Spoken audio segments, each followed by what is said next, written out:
female inducted into the Culinary Hall of Fame. She even got a President's Lifetime Achievement Award from President Obama. Let's welcome Cora.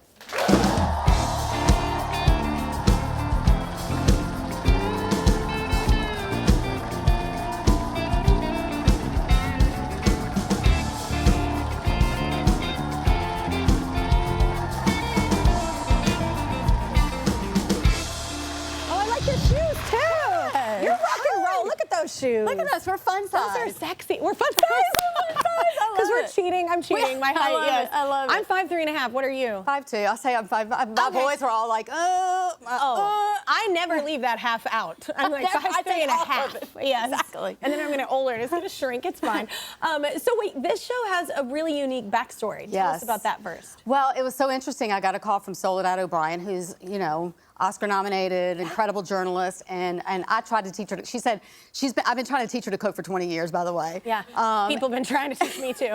I will work on that. Yeah. But so she called and she said that Felicia Taylor, who actually used to be, she's a journalist, was NBC and CNN and amazing journalist, and she passed away early, at an early age, and her husband called Soledad and said, "You're in the will," and Felicia had this dream as a journalist to always magnify women. Yeah. And so she always had this dream to make this documentary about these 6 women who are just, who she loved from afar, admired from afar. This was in her will? This was in her will, and she left the funding for it, and her husband called and says she wanted you, Soledad, to go make this documentary about these women that she's admired from afar. I didn't know her.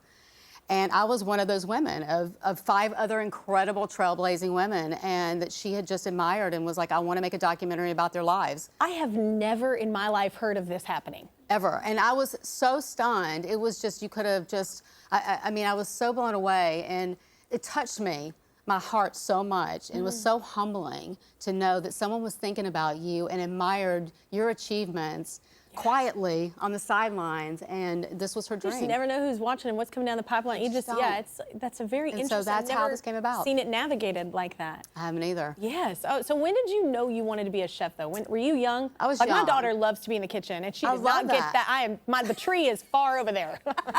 Apple fell far. Even though you're a Texas girl. Yeah. Oh, it doesn't matter. My mom don't cook. I don't cook. Like, just grew up on Hot Pockets. You make good reservations. No, we could not afford reservations. I couldn't afford reservations either. No. Your mom's a teacher, ate a lot of spam, you know what I'm saying? Yeah. Like, yeah. Your mom was a teacher. Yeah, my dad so was a she teacher. made no money. Yeah, they didn't make a lot of money. My mom was a nurse. I grew up in Mississippi, and you know, I was an orphan for 20 days. I was adopted, and my name was Melanie for the first 21 days of my life. Yeah. And my birth mom, who I've now met, I have a whole extended family, Joanne, she gave birth to me in a rural hospital hallway when she was 16 years old and gave me up for adoption. And my parents, my dad was Greek-American. My mom was an Air Force brat, so she traveled all over the world, and they knew how to cook. And my dad taught me how to marinate meats and grill, and my mom taught me all these global cuisines, and my grandmother's a great baker.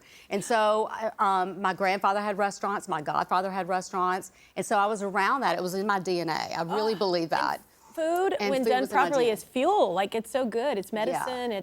It's so good that you had that embedded, like, at a young age. I do feel that way. And so when I was 15, I went to my godfather and I said, I really want to be, I want to cook. I want to have a restaurant. I thought I wanted to have a restaurant. My mom was like, I think you should be a chef. And back then, you got to remember, this was back in the late 80s, early 90s. The chefs that we knew were on, I knew Jacques and I knew Julia on PBS. Yeah. There wasn't Food Network then. There wasn't Celebrity Chefs then. There wasn't many outlets or networking. There wasn't as much opportunity. So it was really blue collar. And then Julia Child came to Natchez, Mississippi. Yeah. And so I went to Natchez.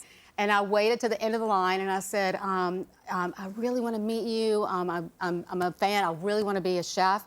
And she says, well, sit down. And, you know, of course, her team is like, sit down. Like, we don't have time for this. We're on a schedule. But she did. She was so generous. And one thing she gave me that I will never forget, and I've done it my whole career, is she said, Kat, when you become, Catherine then, when you become a chef, I want you to pay it forward. Yeah. Wherever you do and wherever you go. And now I do pay it forward, and it was a lovely. She became a mentor of mine. Yeah. When I graduated, she said, and you need to go to Culinary Institute of America, and she was like, it's the Harvard of culinary schools. Yeah. And she said it just like that, Yeah. kind of. I did. I went to the Culinary Institute of America, and then I was able to I got a scholarship to go to her home while she was filming MasterChef in Cambridge. That kitchen is now in the Smithsonian Institute. As it should and, be. Yeah. And I spent time with her, and she became a mentor of mine. Your life is crazy. That's not normal. Yeah. All right, the docuseries She Was First airs nationally on public television stations. Check your local listings or see it on demand on the PBS app.